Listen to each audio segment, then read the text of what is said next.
क्या आपने कभी सोचा है कि ईद को ईद ही क्यों कहते हैं? पूरे कुरान मजीद में लफ्ज़ ईद सिर्फ एक बार आया है और वो सूरह माइदा की आयत नंबर 114 में है, जब हज़रत ईसा अलैहिस्सलाम ने अल्लाह ताला से आसमान से माइदा यानी दस्तरखान नाजिल करने की दुआ मांगी थी। मगर कुरान मजीद में ईद उल फित्र का लफ्ज़ सराहतन कहीं भी नहीं आया। लेकिन कुरान करीम जिस ताकतवर अंदाज में ईद का तस्वुर पेश करता है वो आपको अंदर से झंझोड़ देता है। कुरान के नज़दीक ईद कोई छुट्टी, कोई हॉलीडे नहीं है, बल्कि एक इलाही नतीजा है, एक डिवाइन कंक्लूजन है। ज़रा गौर करें, अल्लाह ताला फरमाते हैं तुम पर रोज़े फ़र्ज़ किए गए हैं ताकि तुम तक़वा इख्तियार करो, लअल्लकुम तत्तकून। यानी रमज़ान एक ट्रेनिंग थी, एक अमल, एक प्रोसेस था, और ईद उसका नतीजा है, उसका रिज़ल्ट है। ईद का लफ्ज़ अरबी के लफ्ज़ आद से निकला है, जिसका मतलब है लौटना, वापस आना, टू रिटर्न।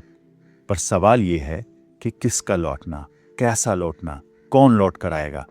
जब आपने पूरा महीना भूख और प्यास बर्दाश्त करके अपने जिस्म और अपने नफ्स को काबू किया तो आपके अंदर दबी हुई रूह पैदार हो गई, आपकी असल फितरत लौट आई। और जब ये रूह जागती है तो वो सबसे पहला सवाल अपने खालिक के बारे में करती है।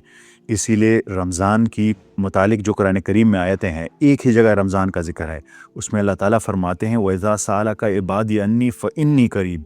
और जब मेरे बंदे आपसे मेरे बारे में पूछे तो कह दीजिए कि मैं करीब हूँ। ये इस बात का ऐलान है कि तुमने अपने नफ्स को शिकस्त दे दी है और तुम्हारी रूह जिसे तुम्हारे ख्वाहिशात ने दबा दिया था वापस आ गई है, इट हैज़ रिटर्न्ड। फिर सवाल ये पैदा होता है कि हम ईद का आगाज़ शोर शराबे जश्न से क्यों नहीं करते? हम ईद का आगाज़ अल्लाह अकबर यानी तकबीरात की गूंज से क्यों करते हैं? क्योंकि तकबीर महज एक रस्म नहीं, ये ज़ुबान का वो इकरार है जो दिल ने अभी अभी महसूस किया, जो रूह आपकी लौट के आई है। जब आप कहते हैं अल्लाह अकबर तो आप दरअसल ये ऐलान कर रहे होते हैं कि या अल्लाह ताला, तू मेरे इस नफ्स, मेरे इन तमाम ख्वाहिशात और इन तमाम चीज़ों से कहीं ज़्यादा बड़ा है जिन्हें मैंने तेरे लिए पीछे छोड़ दिया इस रमज़ान में, और मेरी रूह जाग गई है, मेरी असलियत जाग गई है। ये महज खाने पीने का जश्न नहीं है, ये हिदायत मिलने का जश्न है। ये इस बात का टेस्ट है कि क्या हम रमज़ान के बाद भी फरमाबरदार रहेंगे?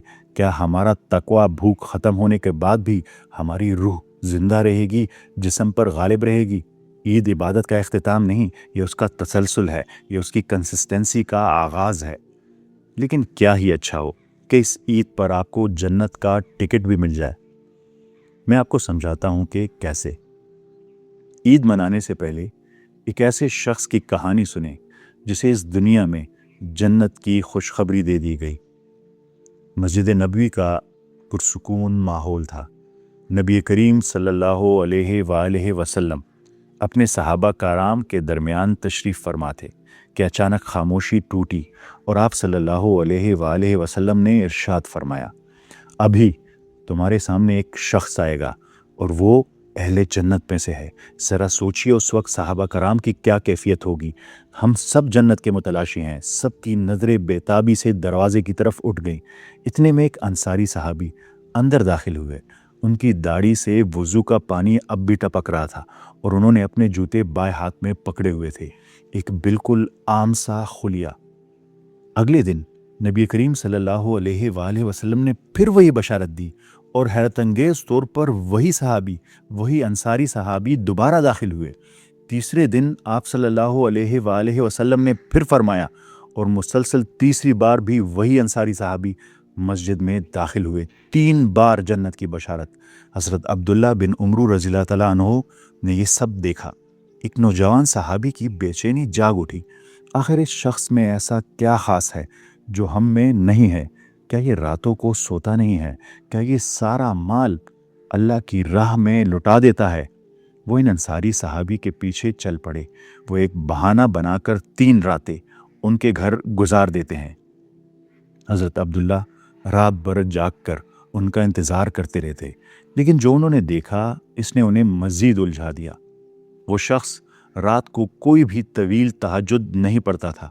वो बस जब रात को करवत बदलता तो अल्लाह का जिक्र करता और फजर के लिए उठ जाता।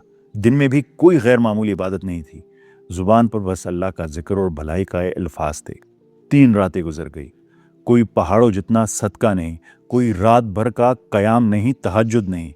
آخر کار حضرت عبداللہ رضی اللہ تعالیٰ عنہ سے رہا نہ گیا۔ انہوں نے سارا سچ بتا دیا اور ان سے پوچھا، اے اللہ کے بندے، میں نے تو آپ کو کوئی بہت بڑا عمل کرتے دیکھا ہی نہیں، آخر آپ کا راز کیا ہے کہ اللہ کے رسول پاک صلی اللہ علیہ وآلہ وسلم نے 3 بار آپ کو جنتی قرار دیا؟ اس شخص نے سادگی سے سر ہلایا اور کہا، میرا عمل بس وہی ہے جو تم نے دیکھا۔ یہ سن کر حضرت عبداللہ رضی اللہ تعالیٰ عنہ مایوس ہو کر واپس پلٹنے لگے، لیکن جیسے ہی وہ مڑے، اس انصاری صحابی نے انہیں پیچھے سے آواز دی اور کہا، عمل تو میرا بس وہی ہے جو تم نے دیکھا، لیکن ایک بات ہے، جب میں رات کو بستر پر جاتا ہوں تو میں اپنے دل میں کسی بھی مسلمان کے لیے کوئی کھوٹ، دھوکہ، حسد، کینہ یا بغض نہیں رکھتا، اور اللہ نے جسے جو کچھ بھی عطا کیا ہے میں اس پر کبھی کسی سے حسد نہیں کرتا۔ یہ سن کر حضرت عبداللہ بن عمرو رضی اللہ تعالیٰ عنہ نے بے ساختہ فرمایا، یہی وہ چیز ہے جس نے آپ کو اس بلند مقام تک پہنچایا ہے، اور یہی وہ کام ہے جو ہم سے نہیں ہو پاتا۔ آج ذرا اپنے اندر جھانک کر دیکھیں، کیا کوئی ایسا شخص ہے جسے آپ نے اب تک معاف نہیں کیا؟ آپ کے دل میں اس کے لیے نفرت ہے، حسد ہے، بغض ہے، کینہ ہے؟ کیا کسی کی کامیابی آپ کو اندر ہی اندر چبھتی ہے؟ ہم نے بھوک برداشت کی، پیاس سہی، راتوں کو جاگے، لیکن کیا ہم نے اپنے اندر کے اس تکبر، اس غصے اور اس نفرت کو مارا؟ اس عید پر ہم لوگوں سے گلے تو ملیں گے، چہروں پر مسکراہٹ بھی ہوگی، لیکن کیا وہ مسکراہٹ سچی ہوگی؟ کیا سینے کے اندر اب بھی کسی کے لیے کوئی شکایت، کوئی بغض، کوئی نفرت، کوئی کینہ، کوئی حسد چھپا ہوا ہے؟ یہ رمضان محض بھوکا پیاسا رہنے کا نام نہیں تھا، یہ آپ کی ایک ٹریننگ تھی۔ یہ ٹریننگ تھی کہ آپ کے نفس کو جھکانے کی، آپ کی روح کو بیدار کرنے کی، آپ کے غصے کو پینے کی اور آپ کے اندر کی نفرتوں کو ختم کرنے کی۔ یہ مہینہ آپ کو یہ سکھانے آیا تھا کہ اپنے ارد گرد کے لوگوں کو کیسے معاف کرنا ہے، ان کی کیسے عزت کرنی ہے، کیسے ان سے محبت کرنی ہے۔